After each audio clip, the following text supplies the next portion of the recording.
जब आखिरी बार न्यूजीलैंड ने इंडिया में आकर एक टेस्ट मैच जीता था तो साल था 1988। 1988 का साल था और मैदान था वानखेड़े का, जब न्यूजीलैंड की टीम ने आखिरी बार इंडिया में टेस्ट मैच जीता था। और इस बार जब न्यूजीलैंड ने इंडिया में आकर एक टेस्ट मैच जीता तो साल है 2024 और मैदान है बेंगलुरु का। 36 साल बीत चुके हैं और न्यूजीलैंड की टीम ने टीम इंडिया को उनके घर पे आके हरा दिया। एक ऐसा कारनामा कर दिया जो कि 36 साल से नहीं हुआ। 1988 में हुआ था आखिरी बार।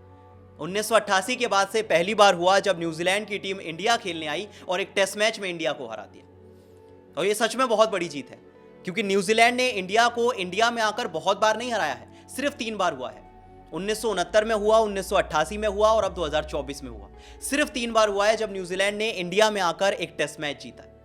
इसके अलावा अगर मैं आपको कुछ और इंटरेस्टिंग फैक्ट्स बताऊं तो जब आखिरी बार न्यूजीलैंड ने इंडिया को इंडिया में आकर हराया था, यानी कि 1988 में, तो विराट कोहली सिर्फ 24 दिन की उम्र के थे।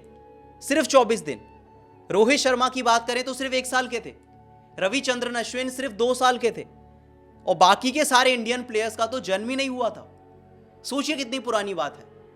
इंडियन टीम के मैक्सिमम प्लेयर्स का तो जन्म ही नहीं हुआ था। अश्विन 2 साल के, रोहित 1 साल के और विराट कोहली सिर्फ 24 दिन के थे। ये इंडियन प्लेयर्स की उम्र थी। अब अगर न्यूजीलैंड की बात करें तो एजाज पटेल की उम्र सिर्फ 1 महीना था और बाकी की टीम तो जन्म ही नहीं थी। तो सोचिए कितनी हिस्टोरिकल जीत है कि जब आखिरी बार न्यूजीलैंड जीती थी तो आधे से ज्यादा प्लेयर्स तो इस दुनिया में ही नहीं थे, जन्म होना ही बाकी था। इससे पता चलता है कि न्यूजीलैंड की टीम ने जब इंडिया को इंडिया में हराया तो कितनी हिस्टोरिकल जीत थी, क्योंकि इंडियन टीम अक्सर हारती नहीं है। 2024 में अब ऐसा 2 बार हो चुका है जब इंडियन टीम अपने घर पर एक टेस्ट मैच हारी है। सबसे पहले जनवरी के महीने में इंग्लैंड से हारी थी और अब न्यूजीलैंड से हार गई। लगभग 12 साल के बाद हुआ जब टीम इंडिया एक ही साल में अपने घर पर 2 टेस्ट मैच हारी। इसके अलावा अगर पिछले 1 साल की बात करें तो ऐसा कई बार हो चुका है जब टीम इंडिया सीरीज का पहला मैच हार जाती है। हमने साउथ अफ्रीका के अगेंस्ट जीत देखा था। जब टीम इंडिया साउथ अफ्रीका के अगेंस्ट सीरीज खेलने गई थी तो पहला मैच हार गई थी, उसके बाद दूसरा मैच जीता था और सीरीज ड्रॉ हो गई थी। इसके अलावा जब इंग्लैंड की टीम इंडिया आई थी तब भी पहला मैच इंडिया हारी थी, उसके बाद सीरीज जीत गई थी। तो अब फैंस को उम्मीद है कि भले ही पहला मैच हार गए हैं पर इंडिया सीरीज नहीं हारेगी। ऐसा कई बार हुआ है जब टीम इंडिया सीरीज का पहला मैच हारती है और फिर वापसी करती है और सीरीज जीत जाती है। तो फैंस को यही उम्मीद होगी कि भले ही पहला मैच चला गया लेकिन टीम इंडिया यहां से वापसी करे और इस सीरीज को जीते। इसके अलावा अगर इंडियन टीम के रिकॉर्ड्स की बात करें अपने घर पर 2013 के बाद से, लंबा समय हो चुका है, 2013 के बाद से ये टीम इंडिया की अपने घर पे सिर्फ 5वीं हार है। सबसे पहले पुणे के मैदान पे ऑस्ट्रेलिया ने हराया था, वो भी बहुत पुरानी बात थी।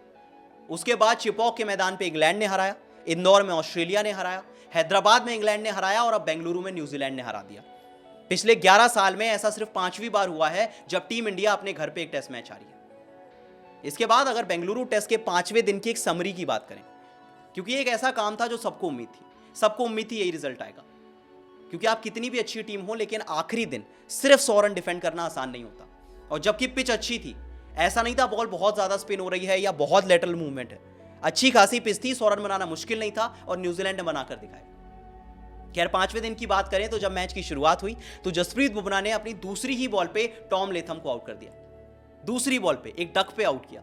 फैंस को उम्मीद जगी कि मैच आ सकता है, लेकिन उसके बाद डेवन कॉनवे और विल यंग के बीच 35 रन की पार्टनरशिप हुई। फिर बुमराह ने कॉनवे को आउट किया 17 रन पे। न्यूजीलैंड के 2 विकेट गिर गए। फिर उम्मीद आई कि शायद कोई चमत्कार हो जाए, लेकिन उसके बाद विकेट नहीं गिरा क्योंकि विल यंग और रचिन रविंद्र के बीच 75 रन की पार्टनरशिप हुई और इतना काफी था न्यूजीलैंड की टीम को 36 साल बाद इंडिया में एक टेस्ट मैच जिताने के लिए। इस मैच की समरी की बात करें तो टीम इंडिया 46 पे ऑल आउट हुई पहली इनिंग्स में, जो बहुत ज्यादा भारी पड़ गया। वो जो पहली इनिंग्स थी, पहला दिन था, वही टीम इंडिया को भारी पड़ गया। इसके बाद न्यूजीलैंड की टीम ने फर्स्ट इनिंग्स में 402 रन बनाए।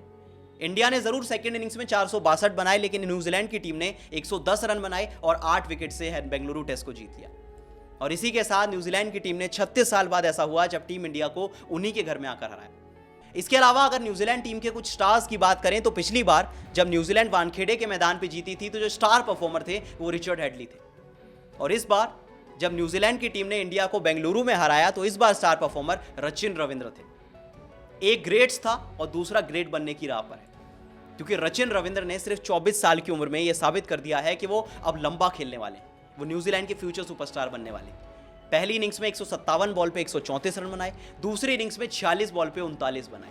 सिर्फ 24 साल की उम्र में रचिन रविंद्र खुद को साबित कर रहे हैं और ये बता रहे हैं कि उनमें कितना दमखम है। इसके अलावा 23 साल के विलियम ओरोक, उन्होंने भी कमाल किया। 22 रन देकर 4 विकेट और 92 रन देकर 3 विकेट, 7 विकेट मैच में चटकाए और इंडिया में आकर 7 विकेट चटकाए। सोचिए, भले ही पिच फास्ट बॉलर्स के लिए मददगार थी, लेकिन एक फास्ट बॉलर का इस तरह का फिगर्स होना दिखाता है कि टैलेंट है उनमें। 23 साल के विलियम ओरोक और 24 साल के रचिन रविंद्रा, अब ये दिखा रहा है कि न्यूजीलैंड का जो फ्यूचर है वो एकदम सुरक्षित हाथों में।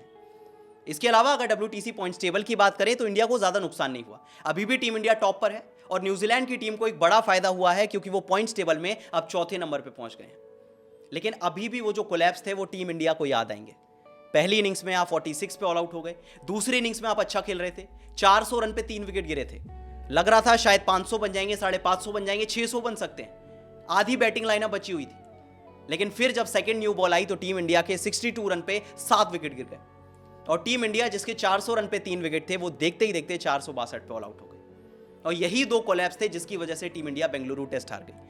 फर्स्ट इनिंग्स में 31 रन पे 3 विकेट और 46 ऑल आउट, सेकंड इनिंग्स में 408 रन पे 3 विकेट और 462 ऑल आउट। ये दो कोलैप्स ऐसे थे जो कि रोहित शर्मा और उनकी टीम को सोचने के लिए मजबूर करेंगे। खैर, न्यूजीलैंड की टीम ने कमाल का परफॉर्मेंस दिखाया और टीम इंडिया को उन्हीं के घर में 36 साल के बाद हराया। आप बताइए, न्यूजीलैंड की इस जीत में सबसे बड़ा क्रेडिट किसका और टीम इंडिया की हार के पीछे सबसे बड़ा जिम्मेदार कौन?